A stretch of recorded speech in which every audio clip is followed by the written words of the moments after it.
Bona tarda i gràcies per ser aquí. Jo em dic Oliver, impulsor de la Cooperativa Catalana de Serveis Financers. Primera vegada avui que vinc a Centelles, ho he de dir. Passàvem amb la Matagalls Montserrat quan érem joves, quan era jove, per aquí baix pel terme anant cap a Sant Quirze de Safaja, però no havia estat mai al poble. Parlarem d'un tema essencialment antic i tradicional. Parlarem del cooperativisme aplicat a les finances com a alternativa per recuperar la sobirania financera. No és un tema menor perquè parlem,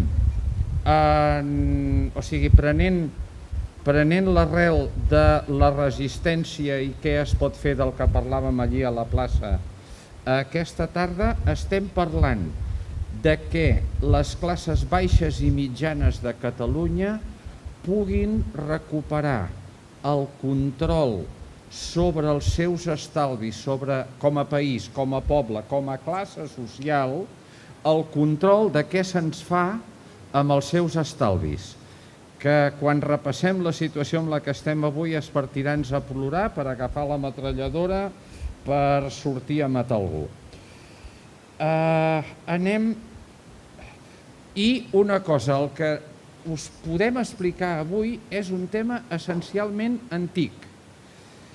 Diguem-ne, el cooperativisme ja ho ha dit tot, és un tema que té 150 anys, ho repassarem.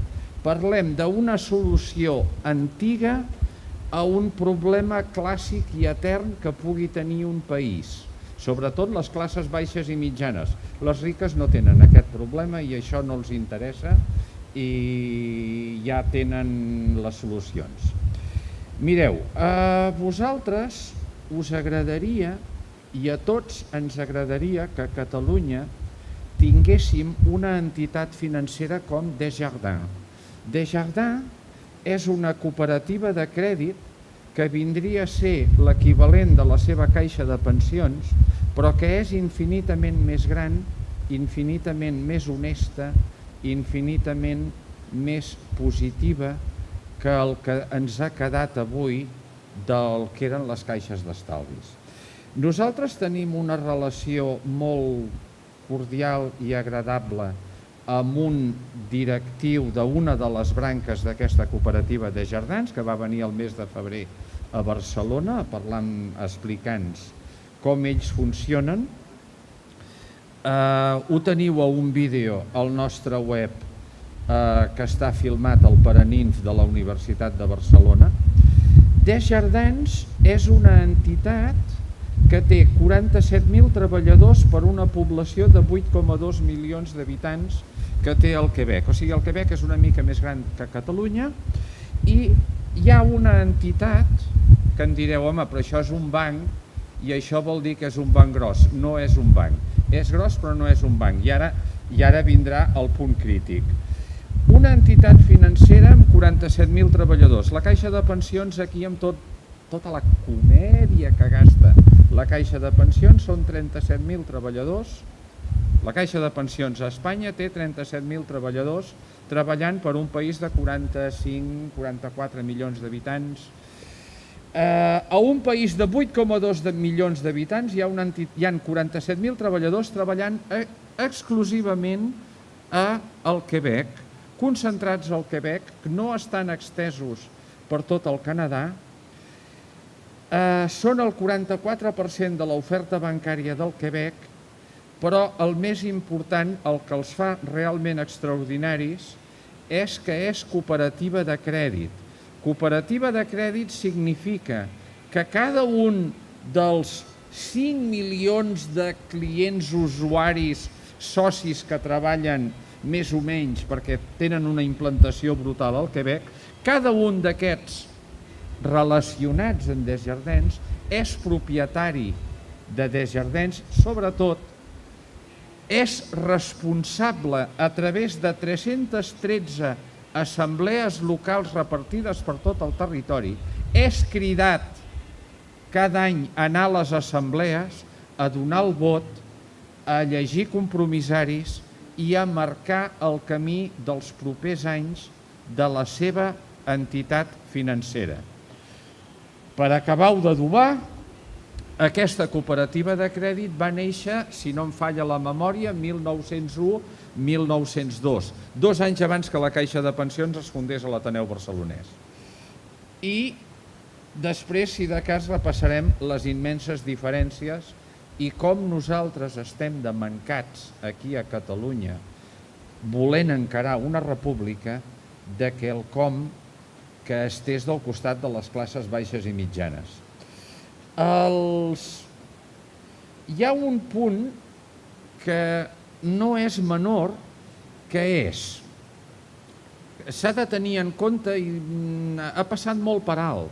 El model de les caixes d'estalvis és un model que va ser generat de dalt cap a baix, d'unes elits socials, comercials, etc., que es van preocupar, el cas de la Caixa de Pensions, que es van preocupar per vídues, etc., es van fundar, per això es deia Caixa de Pensions per a la Vellesa i d'Estalvi, es van preocupar des de dalt pels pobres de baix, també perquè era una època d'una conflictivitat enorme i tal. Tot plegat, les caixes de pensions d'estalvis, venien, perquè ara ja ni venen ni van ni enlloc, han desaparegut a Catalunya.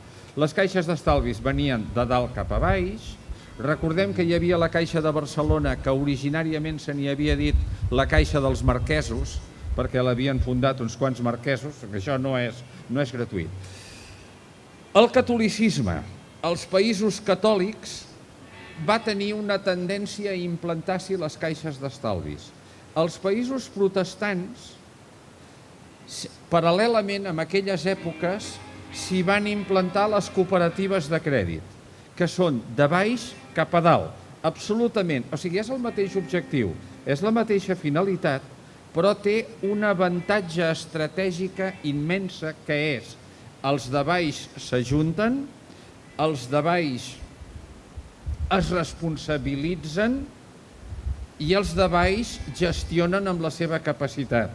Evidentment, per això tu necessitaves unes classes populars més instruïdes de les que hi havia aquí, que hi havia molt d'analfabetisme, etc., i havies de venir d'un nivell cultural més alt com el que poguessin tenir, imaginem-nos, doncs, Alemanya i Suïssa el 1870, on tenien uns nivells d'instrucció infinitament més alts dels que hi havia aquí. Model de cooperativa de crèdit, aquí tenim Alemanya, significa més o menys el 25 o el 30% de l'oferta bancària, sempre destinada a classes baixes i mitjanes, amb banca de proximitat, amb banca propera de territori i, si em direu inclús, no amb banca industrial de grans corporacions, sinó amb operació petita. Àustria, per exemple, tot i que és un país catòlic, a Àustria sí que s'ha complert aquest fet de que allà se'n diuen Raiffeisen, en record amb aquest senyor Ludwig Wilhelm Raiffeisen, que ara enguany ha fet 200 anys del seu naixement, que ho va implantar. Alemanya, Àustria, Suïssa són el 25-30% de l'oferta bancària. El Quebec són el 40% de l'oferta bancària. Hi ha també altres països escandinaus, etc. A Suïssa, aquest senyor ha estat uns mesos a la presó, era el gerent del Raiffeisen. Quan diuen Raiffeisen, ells vol dir cooperativa de crèdit. Raiffeisen és igual a cooperativa de crèdit. Aquest senyor Pierre Vicens ha estat uns mesos a la presó a Suïssa per un problema comptable de 20 milions d'euros que, clar, imagineu-nos si aquí a les presons hi haguessin d'entrar gent per 20 milions d'euros de responsabilitat, com les haurien d'ampliar. Ha estat uns quants mesos, se'ls ha passat a la presó. A mi em va dir un col·lega meu suís que ara ja havia sortit de la presó i està en el judici. Què proposa el professor Amat per plantejar una república de matriu escandinava, de matriu danesa, en el concepte, en la perspectiva financera, com nosaltres la voldríem, oi?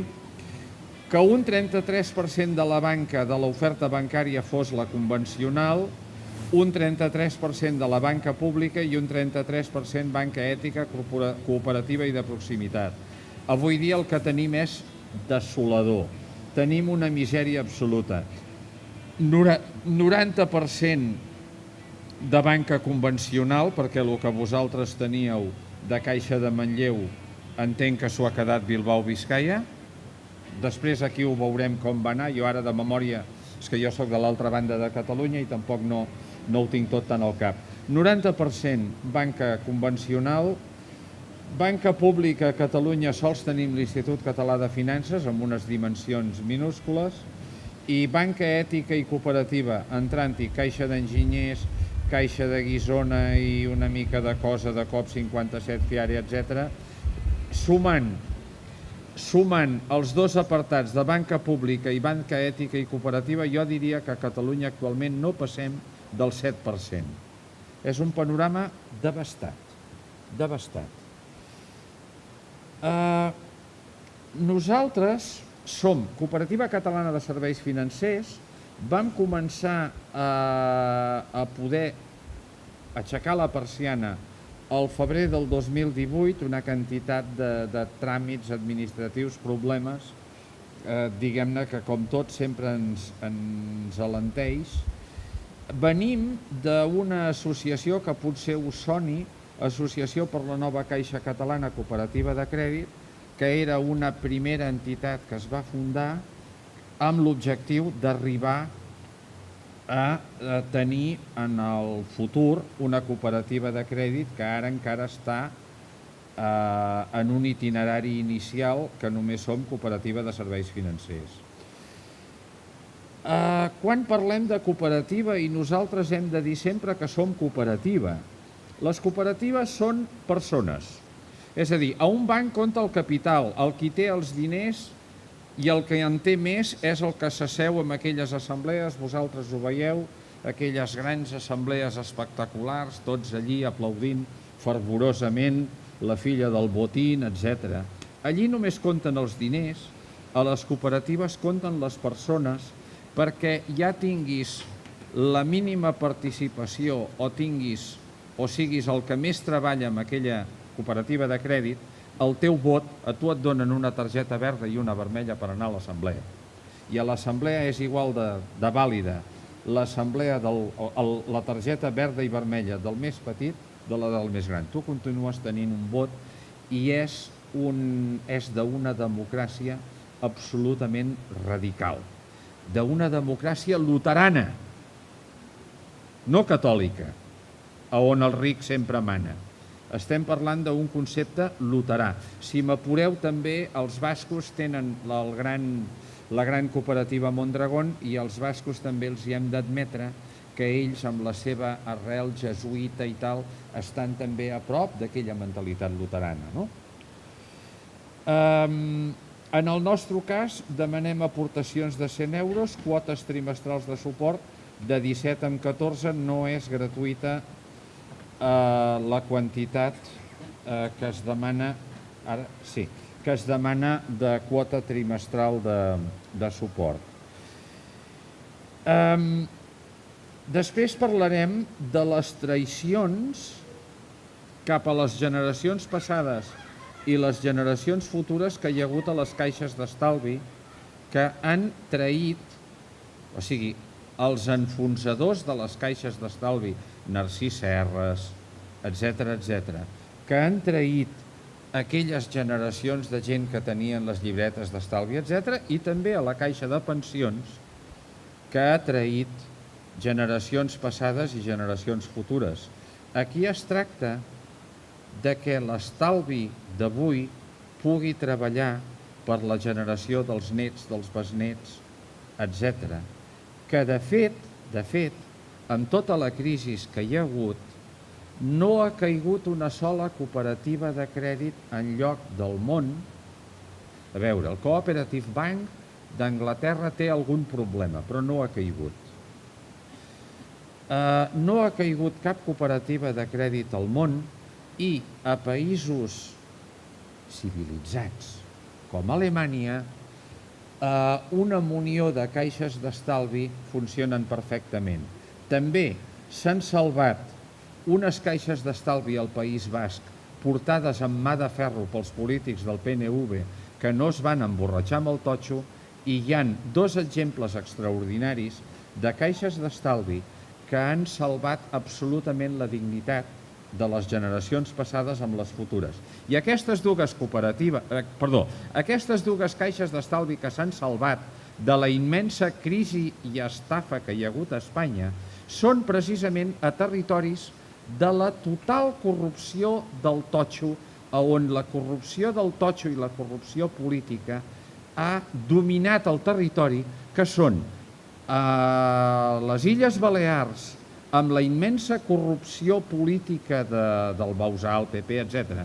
A les Illes Balears, una entitat petiteta que treballa únicament a les Balears, que és Caixa de Colònia Pollença, s'ha mantingut perfectament dempeus perquè no va entrar a la borratxera del totxo, no es va deixar corrompre per polítics, i també a València la Caixa d'Ontinyent ha sobreviscut perfectíssimament, mantenint-se en unes dimensions molt petites, molt aïllada en el territori i sobretot aïllada de corrupció de polítics.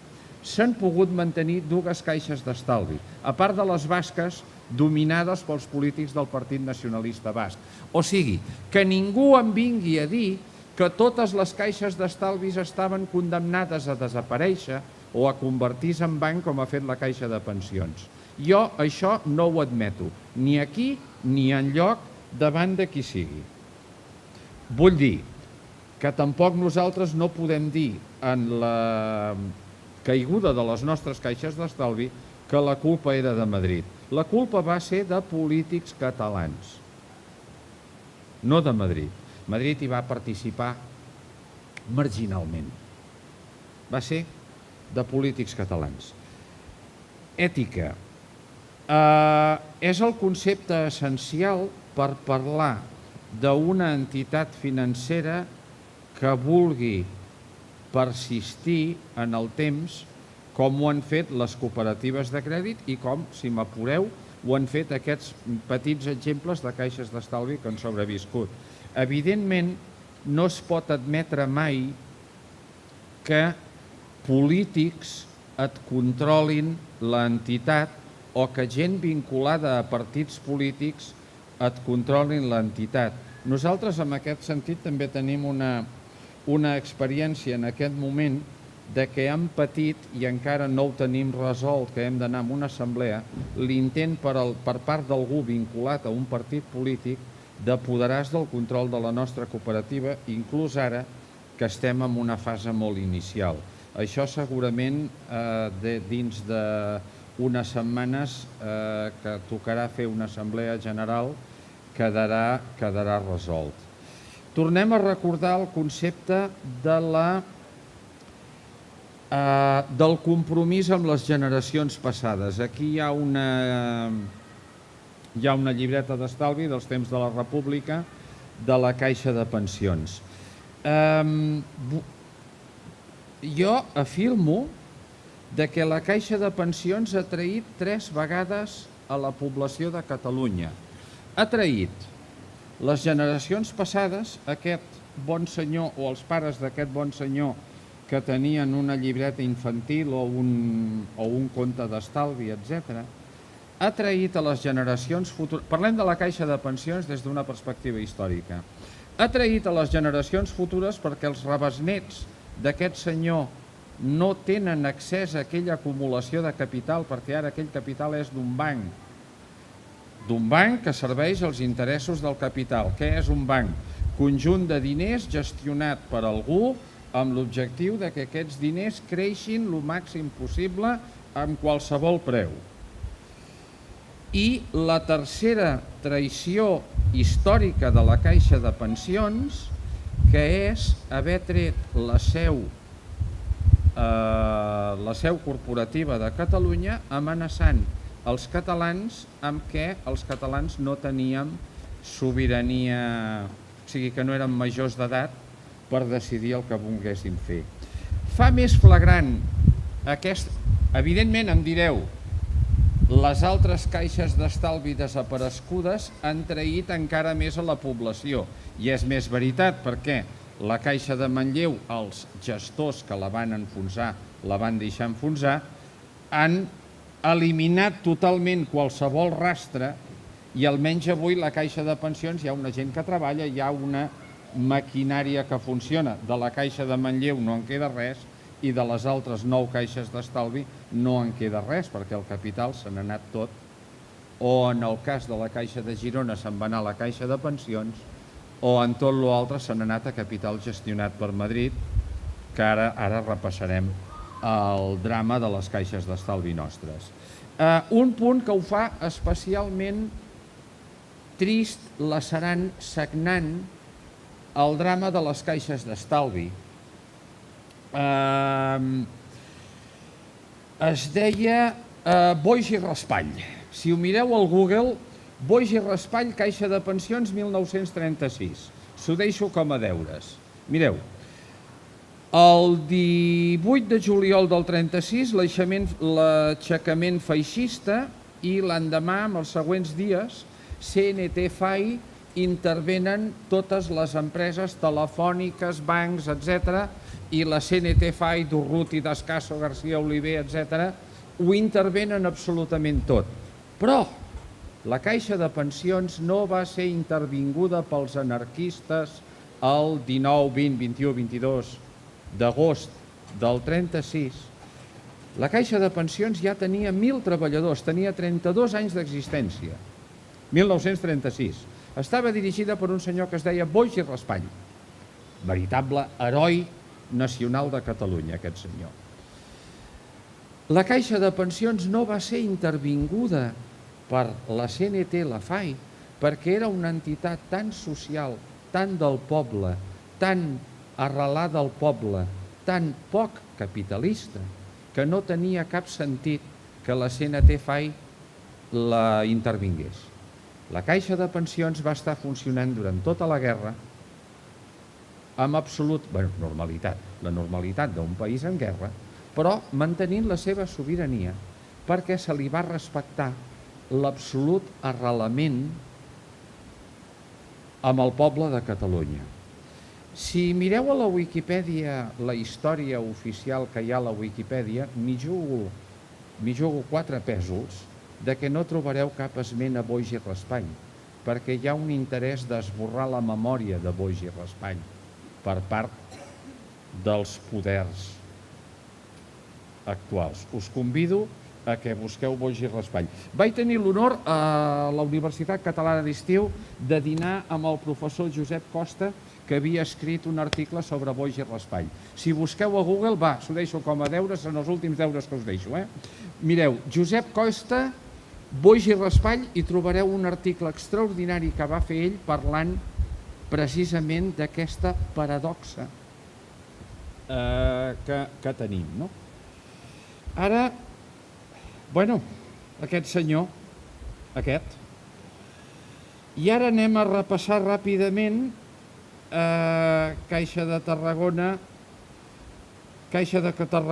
Catalunya, Manresa van al BBVA. Per exemple, la Caixa de Manresa, fixeu-vos una cosa, neix el 1865, ja eren unes entitats amb molts anys, Penedès, Terrassa, Sabadell, la Manlleu, 1896, també se'n va al BBVA al final, Laietana se'n va a Bànquia, Girona és absorbida per Caixa de Pensions. El cooperativisme tenia unes bases anteriors d'ajudes mútues, etc., que venen de segles enrere, segle XVI, uns baleners bascos fan una mena de bossa de resistència, era un protomutualisme abans que ells mateixos ho sapiguessin, però el cooperativisme, com pràcticament tot, neix a la Gran Bretanya al segle XIX. Fixeu-vos l'any, Manchester, 1848, al bell mig de la revolució industrial, quan el maquinisme allà s'ho estava emportant tot, quan Marx presenta el seu manifesto, neix la primera cooperativa que va tenir continuïtat, que ara és la mare de tot el cooperativisme britànic, dels pioners de Rochdale. En el fons, tot el que nosaltres plantegem té l'origen en aquesta diapositiva. O sigui, Marx anava per una banda i hi havia una gent que anava per una altra, i aquí va néixer tot. Els principis del cooperativisme són els clàssics, essencialment la democràcia, l'autonomia, vol dir cada qual s'ha de defensar amb els seus diners, ningú vindrà de fora a posar els diners, tu t'has de defensar els teus diners, tu ets responsable, tu ets igual a l'altre, i, repeteixo, són uns principis extremadament luterans.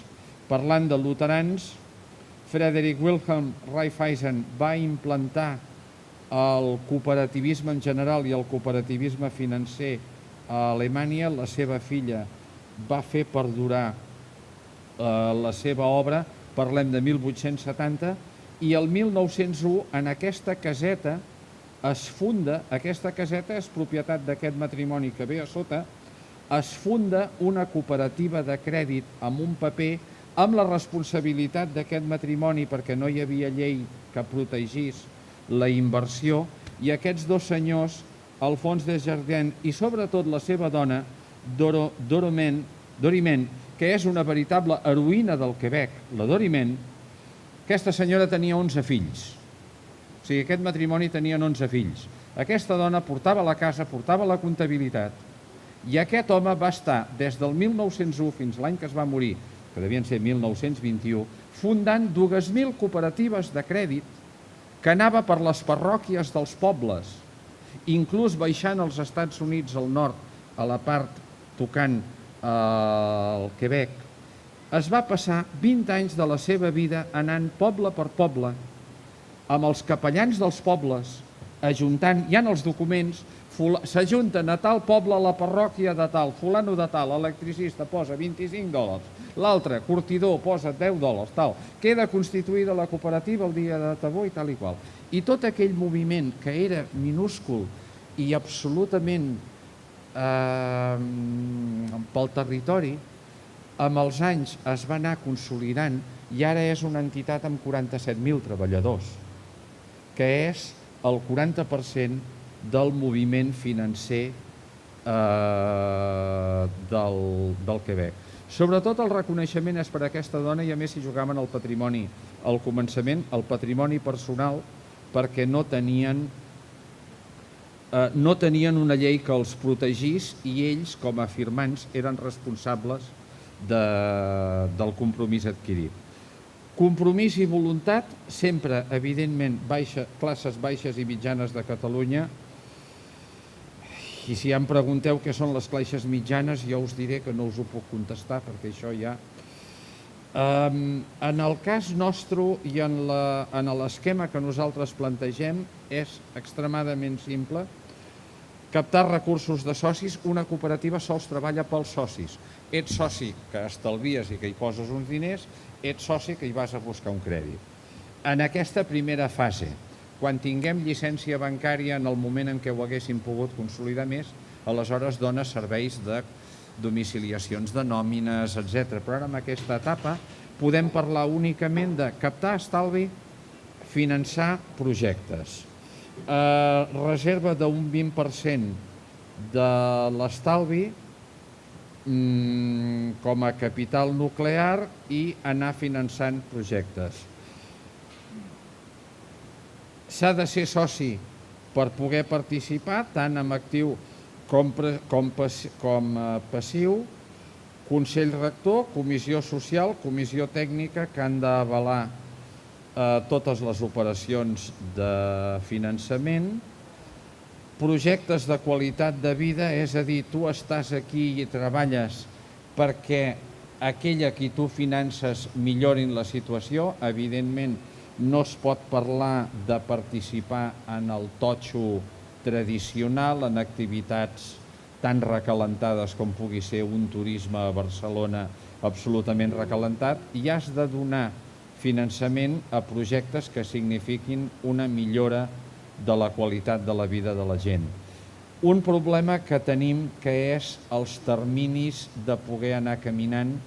No podem anar tan de pressa com voldríem, el cooperativisme és tremendament lent, la forma de funcionar, assemblees, consells rectors, etc. Però això també et dona un avantatge paral·lela, col·lateral, i és de que si tu vas lent també tens moltes menys possibilitats d'equivocar i tens una entitat tremendament estable.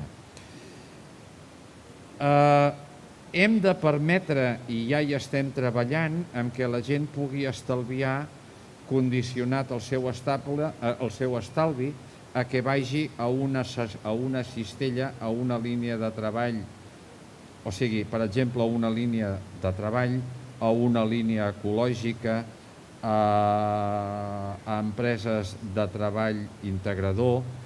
Per exemple, estem en contacte amb la coordinadora de colles castelleres per arribar a ser el banc del món casteller, que seria un tema molt interessant, i tenim sobre la taula la idea, és sols una idea ara, és que això està escrit a la presó de Lledoners a una carta al Jordi Cuixart, poder ser el banc de la cultura de Catalunya en una connivència amb la gent d'Òmnium al seu moment, de poder treballar la cultura de Catalunya.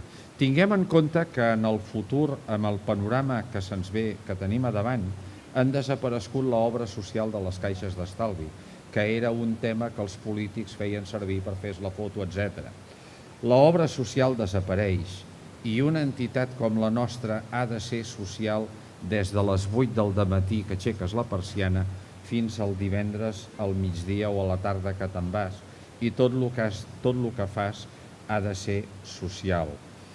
Aleshores, per exemple, poder treballar com fan al Quebec una de les branques de Desjardins, que és la Caixa d'Economia Social i Solidària, que és el Banc de la Cultura del Quebec, que seria una idea molt interessant per poder desenvolupar en els propers anys.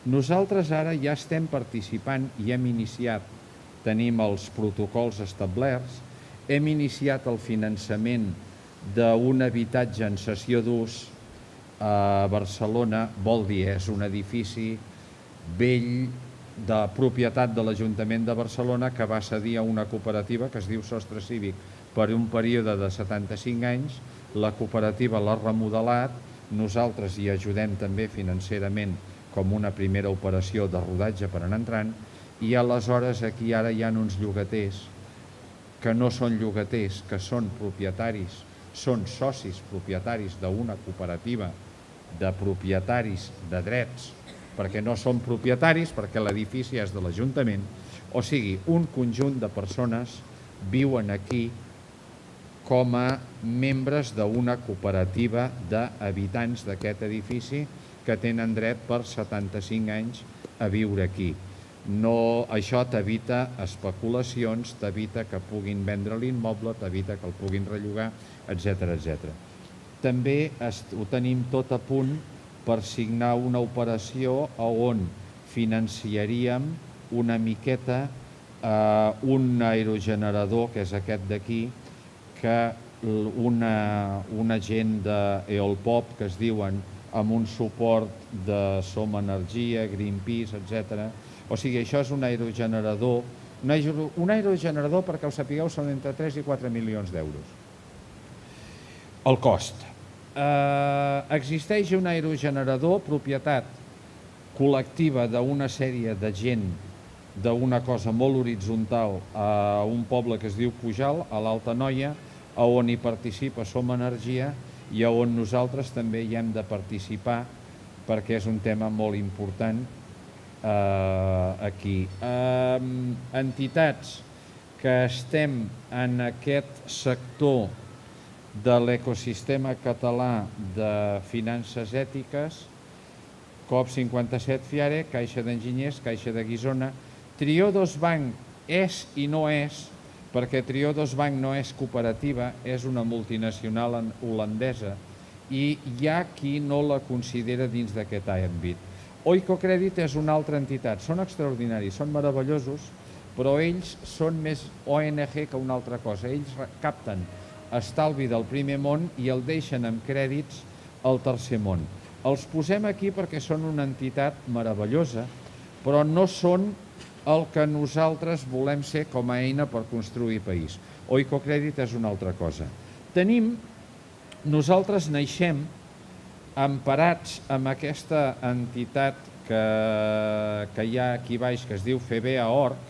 No estem donats d'alta orgànicament, però ja ens hi considerem adherits. És la Federació Europea de Banca Ètica i Alternativa, que està fundada bàsicament per Credit Cooperative, que és un banc amb 120 anys, que és una cooperativa de crèdit francesa. Va néixer amb un nom meravellós. A mi m'ho explicava a París el seu president, el senyor Benzel.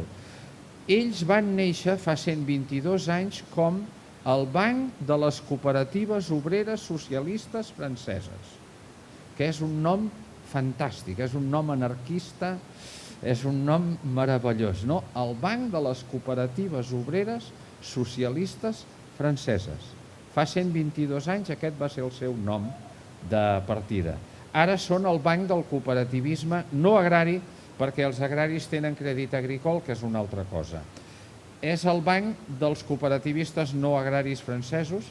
Després hi ha FIARE, que tenen activitat a Catalunya extraordinària, que és una combinació d'uns esforços de gent de Càritas Bilbao i la banca ètica d'Ipàdova, que van fundar una micromultinacional que es diu FIARE, tenen llicència bancària, ells fins ara s'estan dedicant més a temes molt socials. Aquí ens apareixen els col·legues de Pollença, que són Colònia, Caixa Pollença. Ells realment són caixa d'estalvis. Tenim eBanca, és una cooperativa de serveis financers de Croàcia, pendent d'aconseguir llicència bancària. El Cultura Bank és un minúscul banc de Noruega, minúscul, petit. FESCOP són una gent de Portugal que tenen una empenta extraordinària, també sense llicència bancària, i han començat fa molt poc i ja estan treballant molt bé. Els nostres amics de Merkur Bank de Dinamarca són una petita cooperativa de crèdit molt interessant. El seu gerent, Lars Persson, ha de baixar a Barcelona a fer una conferència conjunta amb nosaltres. I també tenim Credal, que és un meravellós exemple de com nosaltres podíem créixer. Credal són una petita, tenen 35 persones treballant ja, petita cooperativa de serveis financers a Valònia, que perquè us feu una idea, als anys 80 van néixer i quan els primers anys no els hi sortien els números, això ens ho explicaven els predecessors seus, quan als anys 80 no els hi sortien els números, els hi tocava cada any anar a convents de monges, que eren els que els hi posaven els diners, a dir-los que no havien tingut bons resultats, i les monges els hi deien: no patiu, fills, vosaltres continueu treballant, els beneficis ja vindran. Després hi ha el cas de TICE, és una cooperativa de crèdit portuguesa que depèn de Credit Cooperative. Fan un extraordinari treball a Polònia, amb molts problemes també a l'economia polonesa. Nosaltres hem pogut conèixer gent, un tal Karol Sachs, de TICE, que han fet un treball extraordinari. I ja acabem. Nosaltres no podem finançar mai, però per definició, ni immobiliari ni activitat especulativa. Parlem, repetim, com a cooperativa, una persona, un vot. Ara ja farem una crida per poder incorporar gent que ens pugui incorporar una mica d'estalvi en mòduls de 500 euros, que aniria en habitatge cooperatiu, emprenedoria, petit comerç, activitat sostenible. I ja hem arribat al final. Nosaltres ara, aquí és que no he tingut el temps d'actualitzar una mica el contingut de la presentació, hi ha un punt on nosaltres podem incidir molt bé. Potser aquí vosaltres, en aquest poble, no ho patiu tant, però a Barcelona, a Vic, ciutats importants ja sí, el problema flagrant de la mancança d'habitatge. És demencial com s'està posant de malament l'habitatge. Hi ha unes iniciatives com Sostre Cívic, la Fundació La Dinamo, d'una sèrie d'edificis que ja estan entrant els uns les excavadores a punt, d'altres estan en un projecte més verd. Essencialment es tracta d'un ajuntament posa un solar. Aquest solar te'l posa per 100 anys, per 75 anys. Tu hi construeixes un edifici però que no et podràs vendre aquells pisos perquè al no tenir el solar no pots anar al notari a vendre tu.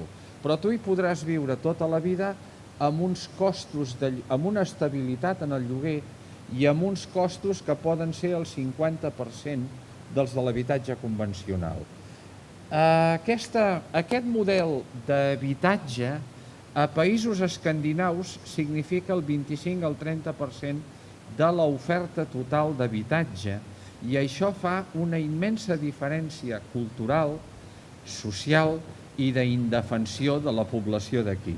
Nosaltres ja tenim el sistema muntat per poder anar ajudant a finançar una colla d'aquests projectes amb estalvi dels nostres socis, que entenem que és una primera activitat que és relativament assumible amb pocs mitjans que tenim a la nostra cooperativa, és segura perquè tens un solar que és de l'Ajuntament, no és una activitat tan arriscada com si tu aixequessis tot un edifici de zero, i essencialment és una immensa necessitat.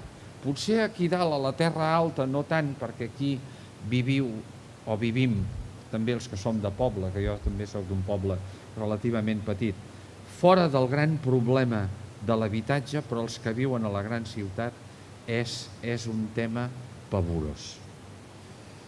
I ara ja quedo pendent de preguntes i comentaris que vulgueu fer.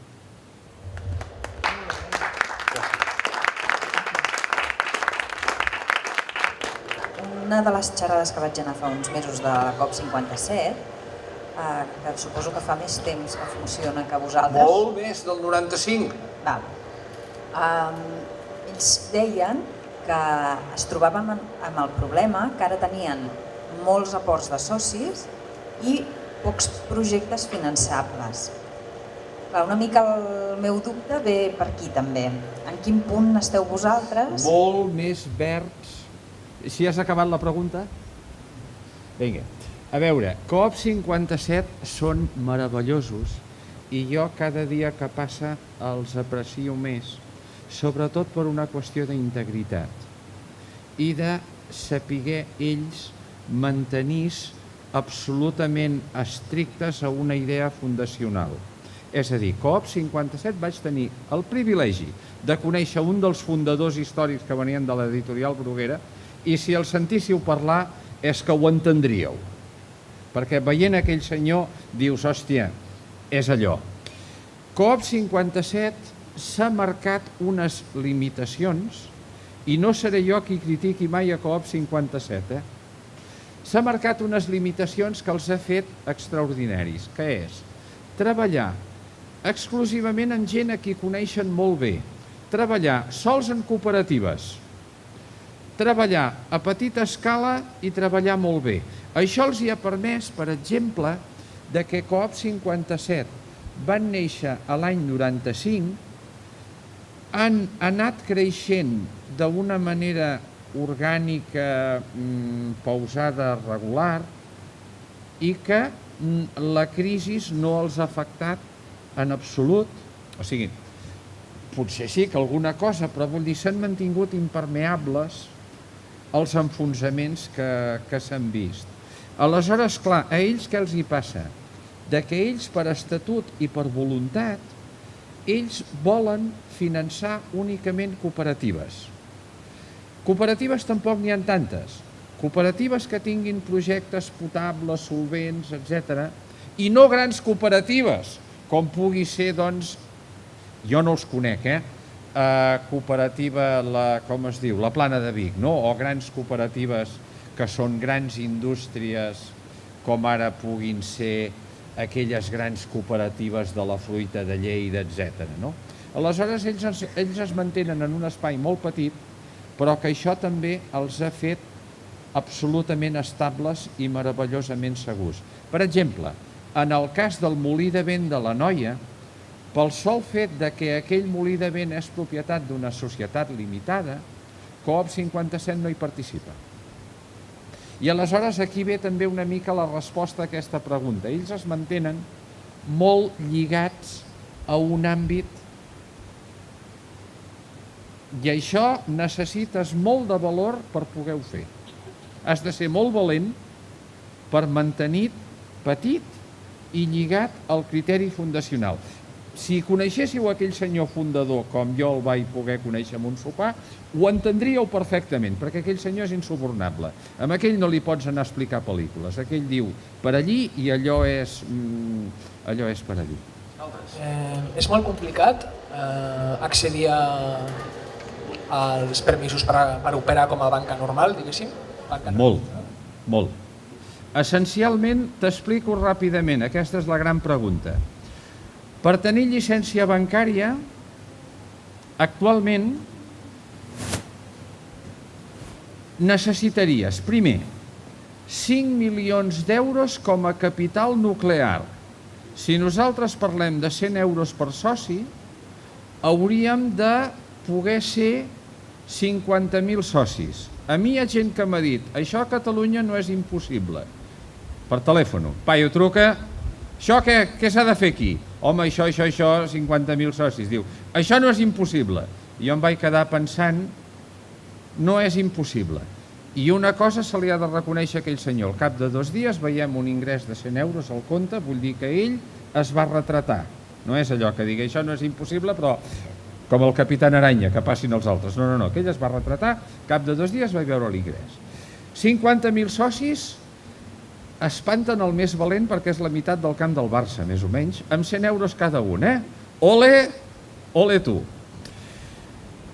Necessites 50.000 socis i necessites un soci tecnològic que et posi informàtica, experiència jurídica, etc., perquè si tu tinguessis 50.000 socis i 5 milions d'euros, suposant que fóssim independents, però 100% independents, reconeguts i la mare tot, tampoc podríem, perquè el Banc Central Europeu ens diria que ens falten, com ho diríem, capacitació tècnica.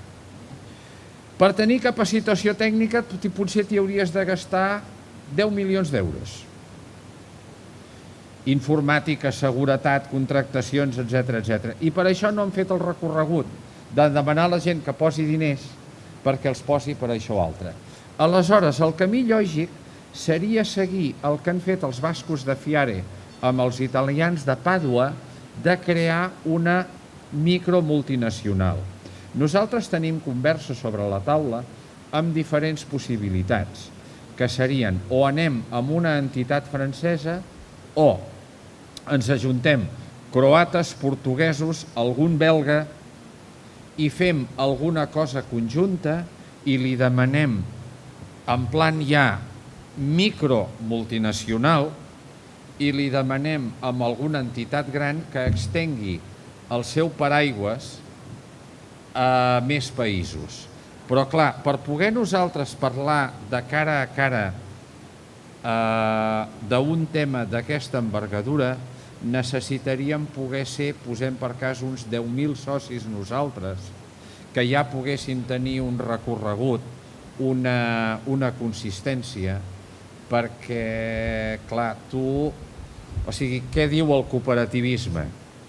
I en el fons això és igual, ara estem igual que quan fa 100 anys, 120 anys, venien al meu poble els de la cooperativa de Valls a explicar que ells havien fet el sindicat dels pagesos. Els pagesos de Valls van anar al meu poble 8 quilòmetres a explicar-los que ells havien fet un sindicat de pagesos, com ho havien fet, però els hi deien els del meu poble. Vosaltres us ajunteu, poseu els vostres diners, aixecareu un edifici del sindicat amb les vostres hores de treball, amb els vostres jornals, i vosaltres fareu el vostre sindicat. Nosaltres us explicarem com ho hem fet, però no posarem ni un duro als de Valls amb els del poble del costat. Cada poble s'havia de fer el seu sindicat. I en aquest sentit, nosaltres com a país ens hem de fer la massa de socis per ajuntar-nos, quan ens trobem un cop a l'any, croates, portuguesos, belgues, de dir, bueno, quan tenim de capital i com ho podem encarar. Però cada un ha de portar la seva feina feta i, evidentment, és una feina molt llarga per poder parlar ara de períodes concrets. Donem per acabat i moltíssimes gràcies.